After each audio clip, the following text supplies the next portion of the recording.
पिछले वीडियो में मैंने मूलाधार, स्वाधिष्ठान और नाभि चक्र को जागृत करने के लिए आप लोगों को प्राणायाम, जप और ध्यान के बारे में बताया था। जप आधार है, जप और ध्यान केंद्रों को जागृत करने के लिए आधार है और उसमें तीव्रता लाने के लिए प्राणायाम की जरूरत होती है। तो सही ढंग से प्राणायाम कैसे हो, इसको भी जानना जरूरी होता है। स्वास्थ्य के लिए जो प्राणायाम आजकल यूट्यूब पर बताए जा रहे हैं और कराए जा रहे हैं, वो केवल स्वास्थ्य तक ही सीमित है और लोगों को इसी नाम पर ठगा भी जा रहा है। यद्यपि कि पतंजलि योग सूत्र में प्राणायाम को परमात्मा की उपलब्धि के लिए बताया गया था और आजकल संत महात्मा जोगी लोग यूट्यूब पर आकर के पैसा कमा रहे हैं, 10-10 हजार 20-20 हजार करोड़ की प्रॉपर्टी बना रहे हैं प्राणायाम और आसन को दिखा करके। और लोगों को कितना फायदा हो रहा है नहीं हो रहा है ये तो बाद की बातें हैं, लेकिन वो लोग पैसा कमा रहे हैं। गृहस्थ जीवन में रह करके भगवत प्राप्ति का क्या उपाय होगा, मैंने इसी पर ये यूट्यूब चैनल शुरू किया है। अपने अनुभव को, 20 वर्षों की साधना के अनुभव को मैं साझा कर रहा हूं।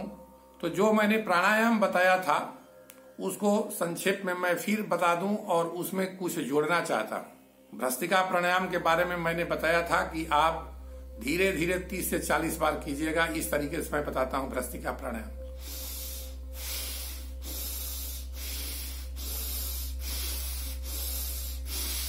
इस तरह से 3 के लॉट में, एक बार 15, एक बार 20 और एक बार 25, बस इतना ही बार भ्रस्त्रिका प्राणायाम करना है। लेकिन इसमें ध्यान आपको ये रखना है कि जितना देर भ्रस्त्रिका प्राणायाम करते हैं आपका ध्यान हृदय चक्र पर रहना चाहिए। यहाँ ध्यान रहना चाहिए आपको, अनाहत चक्र पर। ये हृदय चक्र नहीं है, लेकिन आम बोलचाल की भाषा में इसको हृदय चक्र ही कहा जाता है। हृदय चक्र के बाद में बहुत, जब मैं आपको सहस्त्रार पर जो ध्यान किया जाता है या जो साधना किया जाता, समाधि लगाया जाता है, उस स्तर पर जब पहुंचूंगा तब हृदय चक्र के बारे में बताऊंगा कि वास्तव में वो है कहाँ। इसको अनाहत चक्र है और आम बोलचाल की भाषा में इसको हृदय चक्र भी कहा जाता है। इसलिए आप भी हृदय चक्र है, अनाहत चक्र, जो भी समझे, आपको ध्यान भ्रस्त्रिका प्राणायाम में यहां लगाना है। उसके बाद हमने बताया था कि आप जो है सो कपालभाति बंध के साथ कीजिए। उसको ऐसे करना है,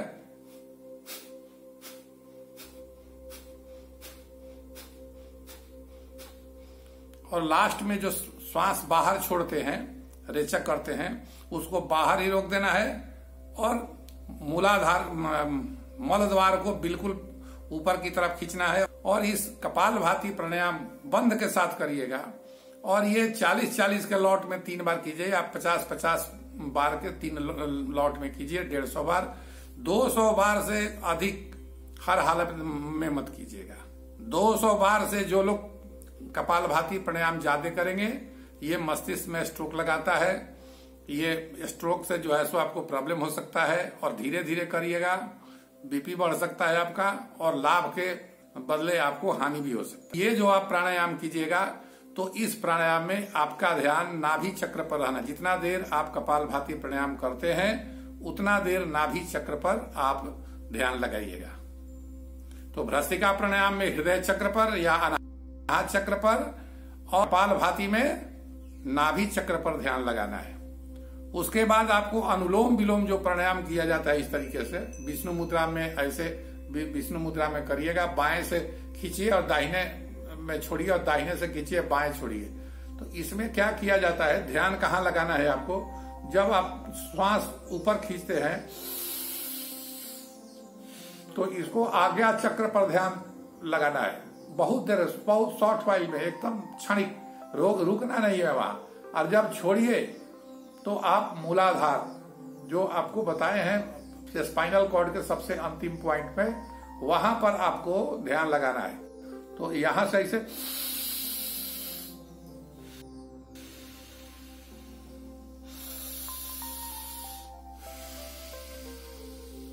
इस तरीके से करना है। तो आपका ध्यान इसमें रहेगा। लेने के समय में ऊपर जब आप सांस खींचते हैं तो आपका ध्यान रहेगा आज्ञा चक्र पर, और जब आप उसको छोड़िएगा तो मूलाधार जो लास्ट पॉइंट है स्पाइनल कॉर्ड का, वहां आप ध्यान लगाइएगा। तो एक सर्किल इस तरीके से बनेगा, इधर से ऐसे ऐसे आपका सर्किल बनेगा, और इस रिदम में इसको करना है, इसका लाभ होता है। रिदम करने से जड़ता टूटती है, आप देखते होंगे। चौथा ध्यान होता है भ्रामरी प्राणायाम, लेकिन हृदय चक्र तक जागृत करने के लिए भ्रामरी प्राणायाम करने की जरूरत नहीं है। मैं स्ट्रिक्टली अभी प्रोहिबिट कर रहा हूं आप लोगों को, अभी इसको भ्रामरी प्राणायाम आपको नहीं करना है। भ्रामरी प्राणायाम तब किया जाएगा जब आज्ञा चक्र जागृत करना होगा, या उसके ऊपर जब सहस्त्रार जागृत करना होगा, जब अक्षर मंडल को जागृत करना पड़ा। अक्षर मंडल कहा जाता है, जो कपाल भीतर है ना, इसको अक्षर मंडल कहा जाता है। ये गुफा भी कहा जाता है, ये गुफा भंवर गुफा भी कहा जाता है। इसमें जब ध्यान लगाने की बारी आएगी तब भ्रस्तिका प्राणायाम होगा, तब जो है सो भ्रामरी प्राणायाम एक यौगिक प्राणायाम है। उसमें ओम की ध्वनि का गुंजार किया जाता है, लेकिन आजकल प्रोफेशनल बहुत लोग यूट्यूब पर आ गए हैं जो ईयर कैप लगा करके और जो ध्वनि सुनाते हैं और कहते हैं कि यही ओम की ध्वनि है। वो सब ओम की ध्वनि नहीं है, ये सब पैसे ठगने का एक साधन मात्र है। मैं नाद ब्रह्म ध्यान के बारे में इसके बाद बताऊंगा, तो आपको बताऊंगा कि ओम की ध्वनि क्या है और कैसे होती है, और उसका जागरण होता है तो क्या फीलिंग होती है। तो आपको ये मैंने प्राणायाम बता दिया। तो हृदय चक्र पर जो ध्यान आपको लगाना है, उसके लिए हृदय चक्र में आप पतंजलि के योग सूत्र में जाइएगा तो उसमें अष्टांग योग की बात है। यम नियम आसन प्राणायाम प्रत्याहार, 5 ये पॉइंट हुए, और छठा है धारणा ध्यान समाधि। यम नियम आसन प्राणायाम तो आप लोग जो YouTube पर सीख रहे हैं प्राणायाम तक, प्रत्याहार तक, आप वहां तक जा सकते हैं। लेकिन आज के जमाने में यम नियम आसन प्राणायाम इतना आसान नहीं रह गया है, समय निकालना बहुत लाइफ जो है सो बिजी हो गया है। ये अष्टांग योग जो है सो बनाया गया था जो पहाड़ के कंदरा में, जो हिमालय में रह करके जो जोगी लोग साधना करते थे उनके लिए। गृहस्थ जीवन में रह करके, बाल बच्चों के साथ, परिवार के साथ रहकर, बिजनेस व्यवसाय नौकरी के साथ रहकर इस तरह की साधना करना आज के युग में आसान नहीं है। वो 2500, 3000, 5000 वर्ष पहले की बात थी, वो हो जाता था, आज होना संभव नहीं। इसलिए गृहस्थ जीवन में वही काम करना है जो हो सके, जो अपने काम धंधे के बीच में, अपने बाल बच्चों के बीच में भगवत प्राप्ति के लिए जो साधन जप और ध्यान का हो सके वही करना है। तो हृदय चक्र में धारणा जो है सो हृदय चक्र में ही किया। धारणा मतलब धारण करना। धारण किसको करना? परमात्मा के साकार स्वरूप का धारण करना। आज इस वीडियो में मैं आपको बताता हूं कि आप लोग साकार ब्रह्म की का ध्यान करना सीखिए। साकार ब्रह्म का ध्यान ही आपको निराकार ब्रह्म तक ले जाएगा, और फिर निराकार से महाशून्य में, और महाशून्य से सगुण परमात्मा तक ले जाएगा। परमात्मा सगुण है कि निर्गुण है, मैं आगे इसका वीडियो डालूंगा। और जो भ्रांतियां फैलाई गई हैं संत समाज के द्वारा, आजकल करके ज्ञानी पुरुष बहुत लोग पैदा हो गए हैं जो तरह तरह से जो है सो लोगों को दिग्भ्रमित करते हैं। तो आपको साकार ब्रह्म का ध्यान करना है। ये आप लोग नोट कर लीजिए कि अगर गृहस्थ जीवन में रह करके आपको भगवत प्राप्ति करनी है, या आपको संन्यास मार्ग में भी रह करके प्राप्ति करनी है, तो आपको समाधि, पतंजलि योग सूत्र में समाधि, 2 समाधि लिखी हुई है, सबीज और निर्बीज।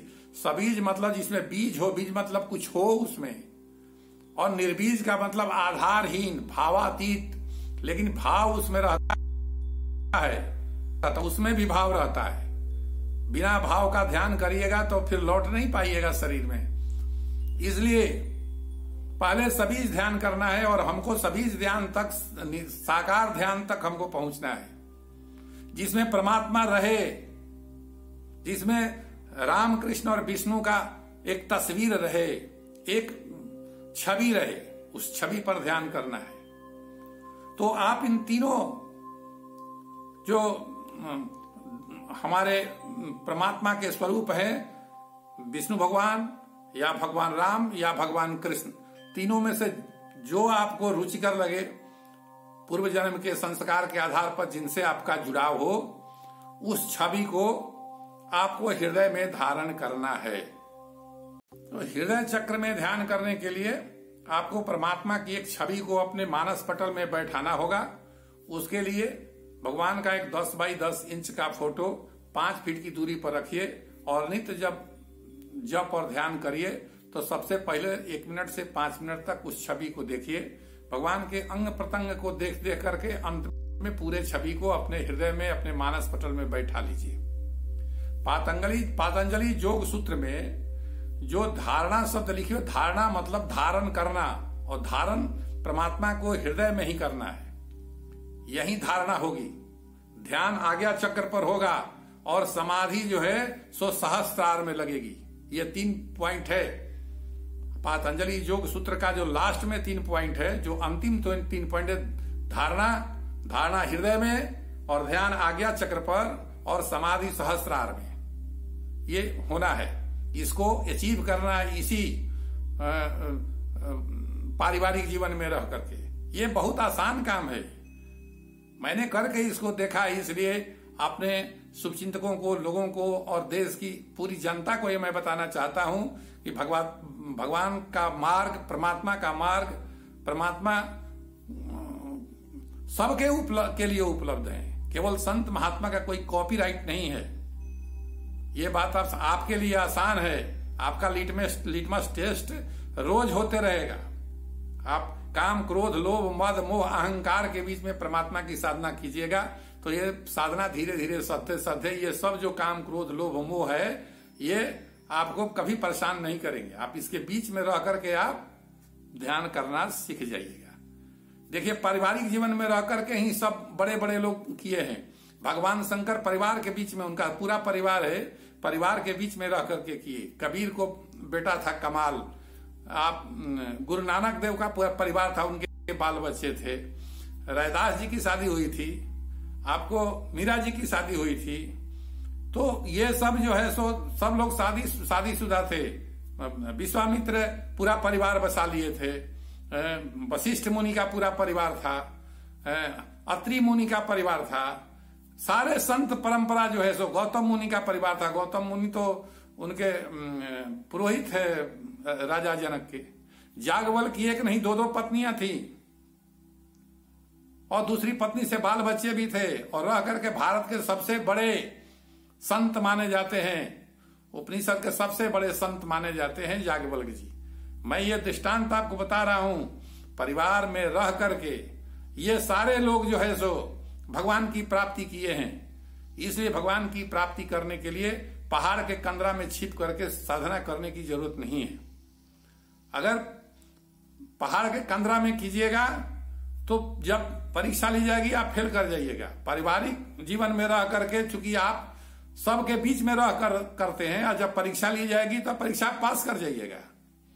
लेकिन महात्मा जी लोग जो करते हैं और जब परीक्षा की घड़ी आती है तो फेल कर जाते हैं। एक महात्मा थे, वो पहाड़ में, हिमालय में रह करके बहुत बड़ी साधना कर रहे थे। साधना किए, उनके साथ जो 10-5 शिष्य थे, और 12 वर्षों तक तपस्या जब किए तो उनको बहुत कुछ सिद्धि मिल गई। और बड़ा उनके शिष्यों को लगा कि ये बहुत बड़े संत हो गए हैं, अब इनको संसार में जाकर के लोगों को कुछ फायदा पहुंचाना चाहिए। तो चेलों का, शिष्यों का यह काम होता है कि गुरुदेव को ले जाए और उनके माध्यम से भी कुछ कमाए। तो उन लोगों ने कहा कि गुरुदेव आप इतना जब तब किए, इसका लाभ संसार के लोगों को भी मिलना चाहिए। तो आप जो है सो जो नीचे एक पहाड़ के नीचे मेला लगता है, उस मेला में चलिए ताकि लोगों से भेंट मुलाकात हो और लोग आपका दर्शन करें और आपके दर्शन से लाभ लें, आप भगवान की प्राप्ति के लिए आपसे कुछ सीखें। गुरुदेव तैयार हो गए, सीधे संत हो गए थे। तो चेला सब उनको लेकर के और मेला में पहुंचा। मेला में तो जानते ही हैं क्या होता है, मेला ठेला है। मेला में ठेलम ठेली होता है, भीड़ रहती है, सामान बिकता है, झगड़ा फसाद भी होता है। तो जैसे ही महात्मा जी मेला में गए और जब वहां लोगों की भीड़ इकट्ठा हुई और ठेल ठाल हुआ, तो किसी आदमी ने महात्मा जी के पैर पर पैर रख दिया और महात्मा जी इतना क्रोधित हुए कि उस आदमी को एक थप्पड़ जड़ दिए। सारी साधना उनकी समाप्त हो गई। 12 वर्ष में तो कभी आदमी देखे ही नहीं थे, वो कभी स्थिति बनी ही नहीं, उनका लिटमस टेस्ट तो कभी हुआ ही नहीं, इसलिए पहले परीक्षा में वो फेल कर गए।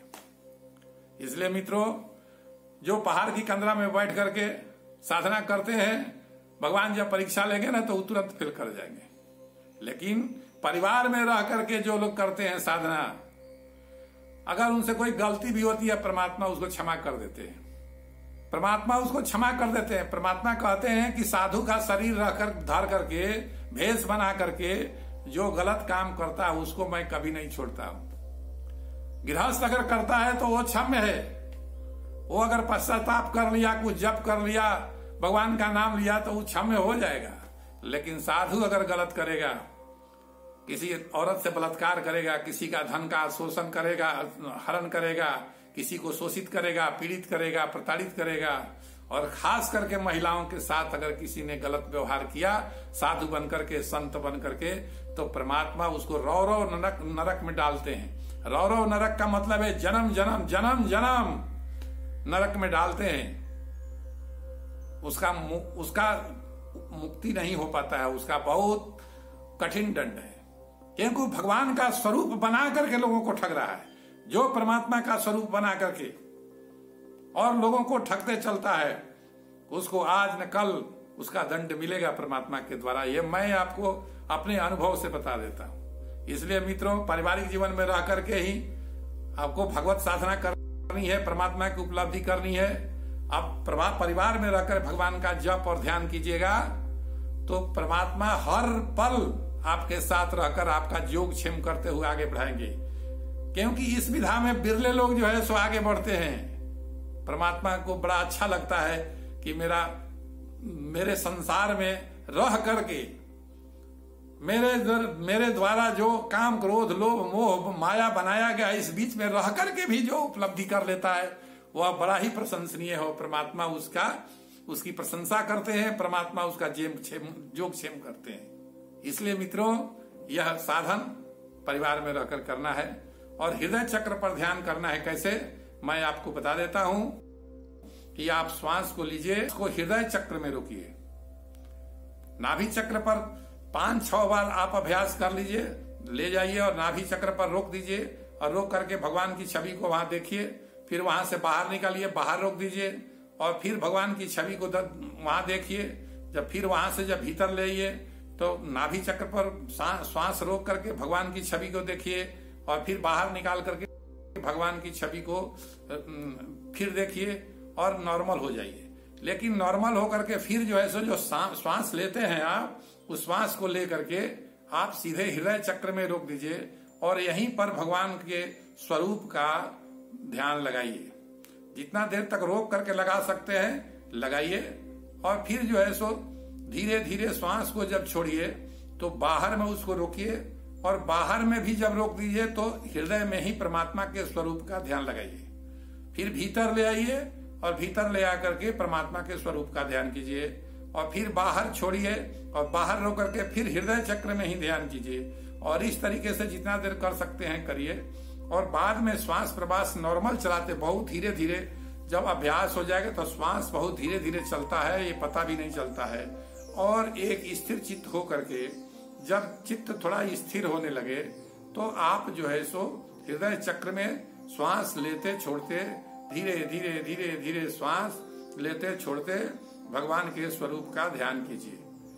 ये जब परमात्मा का यहाँ अवतरण होने लगेगा, जब परमात्मा यहाँ बैठने लगेंगे, अब परमात्मा को जब धारण कर लीजिएगा तो परमात्मा अनंत प्रकाश स्वरूप है, उनका प्रकाश यहाँ फैलने लगता है। उनकी ध्वनि जब यहाँ से निकलेगी उसी ध्वनि को कहा जाता है ओंकार। मैं कल अगला वीडियो उस पर डालूंगा, आज उसके बारे में डिटेल नहीं बता रहा हूं, लेकिन आप इसी तरीके से ध्यान कीजिए। सांस लीजिए तो रोक करके इसमें परमात्मा की छवि को देखिए, बाहर निकालिए तो बाहर रोक करके फिर इसमें परमात्मा की छवि को देखिए और अंत में नॉर्मल श्वास प्रश्वास धीरे धीरे लेते हुए जितना धीरे ले सकते हैं परमात्मा के स्वरूप का ध्यान उतना देर कीजिए। इस तरीके से आप करिएगा, धीरे धीरे तो आपको इस ध्यान में उन्नति होने लगेगी और एक दिन कुंडलिनी आपकी जागृत हो जाएगी। मैं आपको विश्वास दिलाता हूं कि जिस किसी ने भगवान के सगुण स्वरूप का, साकार स्वरूप का हृदय में ध्यान करने लगे, नाभि चक्र पर भी ध्यान किया जाता है, वो बता दिए हैं हम आपको, नाभि चक्र पर भी करना है, लेकिन मेन ध्यान आपको अब परमात्मा को धारण यहाँ करना है, इसलिए मेन ध्यान यहीं पर होगा। और जब ये जागृत होगा तब इसके ऊपर की यात्रा शुरू होगी। तो आज इस वीडियो में मैं यहीं तक आप लोगों को बता रहा हूं। आज यहीं अपने वीडियो को समाप्त करना चाहूंगा। अगला वीडियो मैं नाद ब्रह्म के बारे में डालूंगा अगले सप्ताह में।